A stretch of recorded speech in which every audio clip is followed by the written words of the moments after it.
ईशोपनिषद के मंत्रों को समझकर अपने जीवन में परिवर्तन लाने की कामना हम सब रखते हैं। इसी क्रम में मंत्र 8 में ईश्वर के विविध गुणों का वर्णन किया गया। पिछले दिनों तक हमने ईश्वर के शुद्धम इस स्वरूप को समझने, मन में बैठाने का प्रयास किया। 8वें मंत्र में शुद्धम के बाद परमात्मा के लिए कहा गया अपाप विद्धम। वो परमात्मा पाप से बिंधा हुआ नहीं है, अर्थात जो पाप से युक्त, पाप को करने वाला और पाप प्रिय अर्थात पाप से प्रेम करने वाला कभी नहीं होता, उसको अपाप विद्धम कहते हैं। पाप शब्द से हम सभी परिचित हैं और अपने अपने ढंग से हम पाप की व्याख्या भी करते हैं। पाप शब्द बड़ा प्रचलित होते हुए भी, उसका प्रयोग किया जाता हुआ भी एक ठीक ठीक अर्थ को लोक में नहीं दे पाता। समाज में एक वस्तु को, एक क्रिया को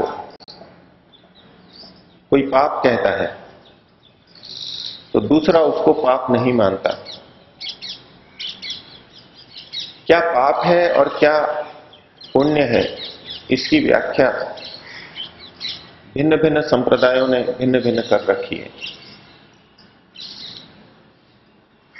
और उसी के आधार पर वो अपने क्रियाकलापों को चलाते हैं। तो यदि हम भी और सबको सुनते हैं तो हमारे मन में भी पाप और अपाप की, पाप और पुण्य की अनेक मान्यताएं बनी हुई होंगी। वैदिक दृष्टि से ऋषियों ने पाप शब्द का क्या अर्थ किया, पाप का क्या तात्पर्य है, उसको हम समझने का प्रयास करेंगे और उस दृष्टि को पाकर के, ऋषियों की दृष्टि को पाकर के फिर निर्णय करेंगे, उस कसौटी पर निर्णय करेंगे क्या पाप है और क्या पुण्य है, और उसके आधार पर फिर ईश्वर को समझेंगे कि ईश्वर अपाप विद्धम है, पाप से रहित है। महर्षि दयानंद ने उणादि कोश में पापम शब्द की व्याख्या करते हुए लिखा, पांति रक्षन्ति आत्मानम यस्मात् इति पापम। पांति शब्द का अर्थ किया रक्षन्ति, रक्षा करते हैं। संस्कृत में पा शब्द, पा धातु रक्षा करने अर्थ में भी आता है, पा रक्षणे, और दूसरा है पा पाने, पीने के अर्थ में भी आता है, जिससे हम भाषा में भी पीना या पानी आदि शब्द बनाते हैं। यहां पा रक्षणे इस अर्थ को लेते हुए महर्षि लिखते हैं पांति रक्षन्ति, अर्थात रक्षा करते हैं आत्मानम, आत्मा को या आत्मा की, यस्मा जिससे, जिससे हम आत्मा की रक्षा करते हैं, अपनी रक्षा करते हैं, जिसको हम अपने से बचाते हैं, उसे पाप कहते हैं। क्या तात्पर्य हुआ? जिस चीज को हम अपने लिए हानिकारक समझते हैं उससे अपने को बचाते हैं। जिस भी वस्तु या क्रिया को हम अपने लिए हानिकारक समझते हैं उससे हम अपने को बचाते हैं। कोई भी आत्मा अपना अहित नहीं चाहता, अपने को दुख नहीं देना चाहता। जिससे हम अपनी रक्षा करते हैं। हिंदी में मैं बोल रहा हूं जिससे। संस्कृत में शब्द है यस्मात्। जिससे हम अपनी रक्षा करते हैं, इसके हिंदी में दो अर्थ बनते हैं। एक तो जिसके द्वारा हम रक्षा करते हैं, उसको भी बोलते हैं जिससे हम अपनी रक्षा करते हैं। जैसे कि जूते से हम अपनी रक्षा करते हैं, अर्थात जूते के द्वारा हम अपनी रक्षा करते हैं। एक हम कहें कि कांटे से हम अपनी रक्षा करते हैं। से शब्द तो दोनों जगह आ रहा है। हम जूते से अपनी रक्षा करते हैं, हम कांटे से अपनी रक्षा करते हैं। लेकिन इसका तात्पर्य है हम जूते के द्वारा अपनी रक्षा करते हैं और कांटे से हम अपने को अलग रखना चाहते हैं, पैर में चुभ ना जाए। तो यहां जब शब्द है जिससे हम अपनी रक्षा करते हैं, इसका मतलब है जिसके द्वारा हम अपनी रक्षा, जिससे हम अपनी रक्षा करते हैं, अर्थात जैसे कांटे से हम अपनी रक्षा करते हैं। जिसके द्वारा अर्थ यहां पर नहीं घटेगा। तो कांटे से हम अपनी रक्षा करते हैं, अर्थात वो हमको हानिकारक, अहितकर दिखाई देता है। तो बड़ी व्यापक परिभाषा कर दी महर्षि ने कि जिससे हम अपनी रक्षा करते हैं बस वही पाप है। इससे हम अपनी रक्षा करते हैं या करना चाहते हैं, हम हिंसा से अपनी रक्षा करना चाहते हैं। कोई हमारी हिंसा करे, हमको दुख दे, शारीरिक हिंसा करे, वाचनिक हिंसा करे, हम नहीं चाहते। तो हिंसा करना ये पाप हो गया। हम असत्य से अपनी रक्षा करना चाहते हैं। दूसरा हमारे साथ असत्य बोल रहा है तो हम बचना चाहते हैं उससे, उसके झूठ से हम प्रभावित ना हो जाए, इससे हम बचना चाहते हैं। झूठ से प्रभावित नहीं होना चाहते। तो इस प्रकार असत्य पाप हो गया, हिंसा पाप हो गई, असत्य पाप हो गया। हम चोरी से अपनी रक्षा करना चाहते हैं, अर्थात चोरी से बचना चाहते हैं, कोई हमारी चोरी ना कर ले, तो चोरी करना भी पाप हो गया। आपने अनेक बार एक पंक्ति सुनी होगी, विविध मत संप्रदायों में इस भाव की पंक्ति मिलती है कि जो व्यवहार हम अपने साथ नहीं होने देना चाहते, वो दूसरे के साथ भी ना करें। हम अपने साथ हिंसा नहीं चाहते तो हम दूसरे की भी हिंसा ना करें।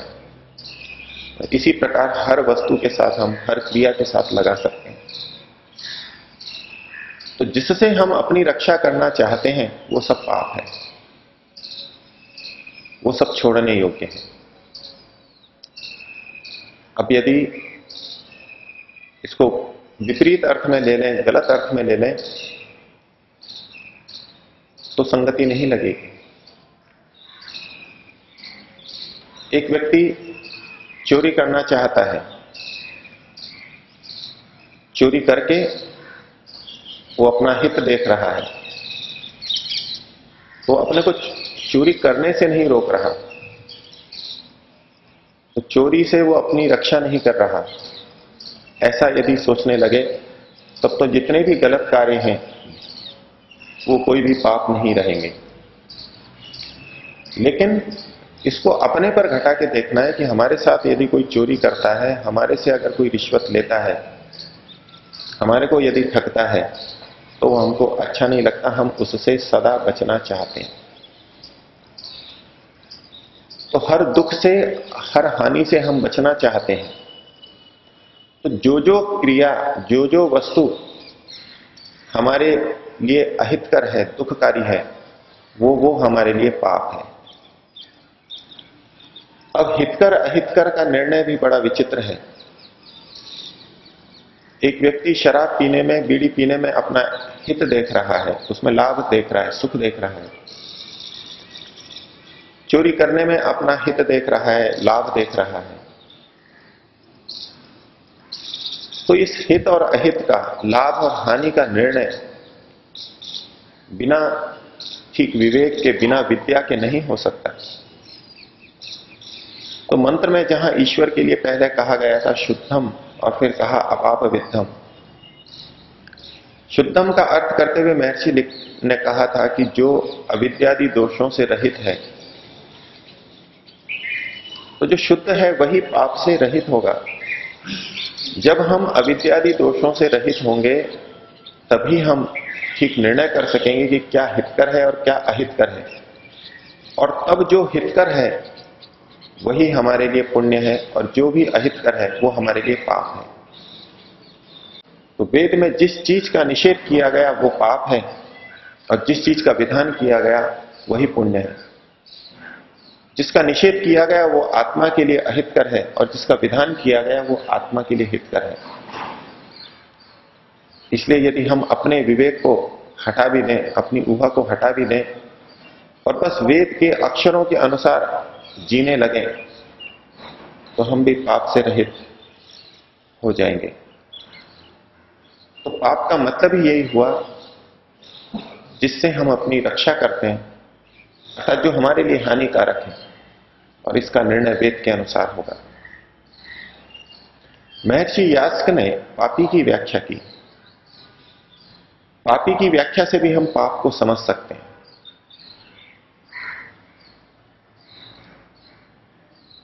वहां उन्होंने पापी की व्याख्या करते हुए कहा पाता अपेयानाम। पा शब्द का फिर वही रक्षण अर्थ करेंगे, जो अपेयों का पाता है, जो अरक्षणीयों का रक्षण करने वाला है वो पापी है। पा का मतलब पारक्षणे, अपेयानाम पाता पापः, पापः का मतलब पापी।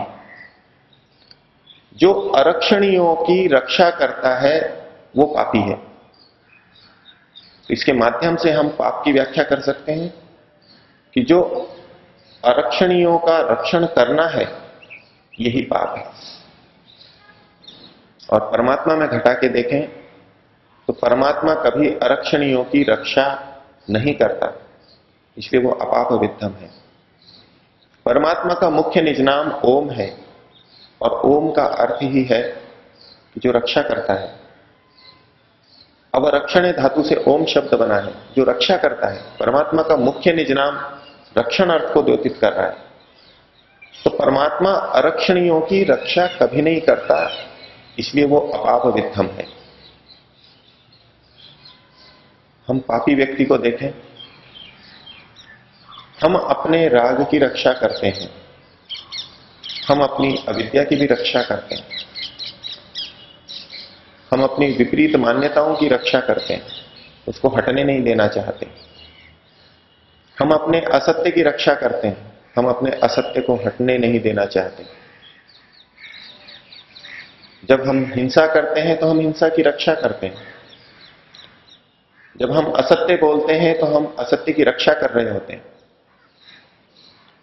तो हमारा हिंसा का व्यवहार, असत्य का व्यवहार ये बताता है कि हम इनकी रक्षा कर रहे हैं। हमको ये स्वीकार्य है, हम चाहते हैं ये हमारे जीवन में रहे। तो इन अरक्षणियों की रक्षा करने के कारण हम पापी हैं। इस दृष्टि से भी देखें तो जितने भी दुर्गुण हैं हमारे में, हम उनकी जिनकी रक्षा कर रहे हैं, जीवन में बचा करके रखे हुए हैं, तो उनको हम करते हैं, तो इसलिए हम पापी हैं। तो पाता अपेयानाम, जो अपेयों की रक्षा करता है, अरक्षणियों की रक्षा करता है, वो पापी है। जो दुष्ट व्यक्ति की, दोषी की रक्षा करता है, अपराधी की रक्षा करता है, वो भी पापी है। जो अन्याय की रक्षा करता है वो भी पापी है। अन्याय को चला रहा है वो भी पापी है। हर क्षेत्र में व्यापक रूप से इसको हम देख सकते हैं। और पाता अपेय नाम का एक दूसरा अर्थ भी है। जब पाने अर्थ करेंगे, जो अपेयों को पीने वाला है वो भी पापी है। जो मद्य को पीता है, अपेय है, वो पापी है। इसी प्रकार से जितनी भी गलत चीजों का सेवन है करने वाला है, वो सारा का सारा पापी है। और अपेयों को पी करके हम पाप कर देते हैं। हम धन के मद को पी लेते हैं तो भी हम पाप करते हैं। पद के मद को पी लेते हैं तो भी पाप करते हैं। तो अपेयों क्या पाता पाता अपेया नाम, अरक्षणियों की जो रक्षा करता है वो भी पापी है, और जो गलत चीजों को, असेव्य चीजों को सेवन करता है वो भी पापी है। महर्षि यास्क ने कुछ और बातें कही हैं, इसको हम आगे समझेंगे। पाप क्या है, पापी क्या है, इसको हम भली प्रकार ऋषियों की दृष्टि से समझ सकें, इस भावना के साथ में पहले पंक्तियां बोलेंगे, फिर ओम का उच्चारण करेंगे। वेद स्वाध्याय सत्संग करते रहो, एक दिन प्राप्त सद्ज्ञान हो जाएगा, शांति होगी परम भ्रांति मिट जाएगी, पाप तापों का अवसान हो जाएगा, वेद स्वाध्याय सत्संग करते रहो। ओम का उच्चारण। अपाप विद्धम परमात्मा के स्वरूप का स्मरण रखते हुए ओम